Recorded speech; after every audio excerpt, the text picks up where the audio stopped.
السلام عليكم ورحمة الله وبركاته، حياكم الله جميعا.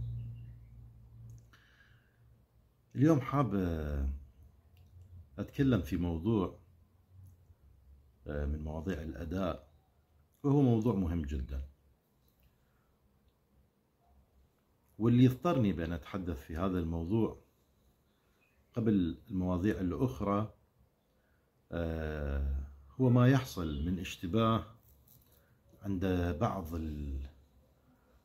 المختصين أو بعض المهتمين في هذا الجانب. أجد هناك اشتباه يحصل في تشخيصهم لهذا الموضوع. الموضوع يا هو الموضوع موضوع جمال الصوت وجمال الأداء، والفرق ما بين هذا وهذا. يعني شنو الفرق ما بين جمال الصوت وجمال الأداء؟ أساسا هل يوجد فرق؟ وإذا يوجد فرق يجب أن نفرق ونشخص ونحدد معايير جمال الصوت ومعايير جمال الأداء. البعض يتصور لا، كل صوت جميل هو أداء جميل، وكل أداء جميل يعني الصوت جميل. لا طبعا، ليس بالضرورة أبدا. كيف؟ بعض الأصوات أيها الأحبة تكون جميلة.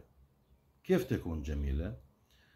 الصوت الجميل هو الصوت الذي تستسيغه الأذن وتستميل له النفس، وصوت يكون فيه صفاء وفيه نقاء وفيه وضوح وفيه زخارف وفيه عرب صوتية جميلة. بعض الأصوات يكون الرنين، الجرس الصوتي الرنين جذاب مؤثر، فهذا صوت مستساغ محبوب، صوت جميل، ومعايير الجمال موجودة فيه.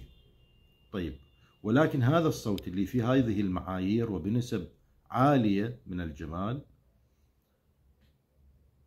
ليس بالضرورة أن يكون أداء جميل. يعني كيف؟ يعني ليس بالضرورة أن يكون أداء محكم، أداء منضبط، أداء متقن، أداء فني، أداء مدروس، أداء فيه إبداع، أداء فيه مهارة،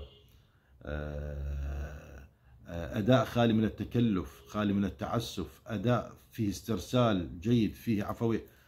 قد يكون بعيد عن كل هذه، فهذا وين الجمال؟ راح يكون أداء غير جميل، أداء غير جميل. ولكن هو الصوت لا، صوت جميل، فصوت جميل أداء غير جميل. فليس بالضرورة الصوت الجميل راح يؤدي أداء جميل. وعندنا بالعكس، عندنا بعض الأصوات تكون نسبتها ضعيفة من ناحية الجمال. يعني هو صوته نسبته ضعيفة في الصفاء، في النقاء، في زخارف عرب صوتية عنده ضعيفة، يعني في موضوع جمال الصوت. ولكن عندما يأتي يؤدي أداء محكما منضبطا متقنا، أداء فيه مزيد من المهارة، فيه مزيد من الإبداع، فيه مزيد من الفن، هذا الصوت، فهذا يكون أداء جدا جميل، ولكن نسبة جمال الصوت عنده ضعيفة. فنفرق ما بين جمال الصوت وجمال الأداء. والبعض ممكن يكون عنده جمال صوت مع جمال أداء، والبعض يفتقر لجمال الصوت ولجمال الأداء، والبعض مثلا عنده هذه جيدة وهذه ضعيفة، البعض عنده هذه جيدة وهذه ضعيفة.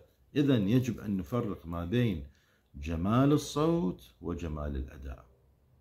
ولذلك عندما نشخص بعض الأصوات وبعض الأداءات يجب أن نفرق بأن هذا الأداء كان جدا جميل من ناحية إبداعه، من ناحية إتقانه، من ناحية المهارات التي كانت موجودة أثناء الأداء، ولكن جمالية الصوت عنده ضعيفة. والبعض بالعكس جمالية الصوت عنده ما شاء الله نسبتها عالية، ولكن أداء كان فيه بعض الملاحظات أو كثير من الملاحظات الفنية. فيجب أن نحدد ونشخص هذه المسألة بشكل مضبوط. شكرا جزيلا لكم.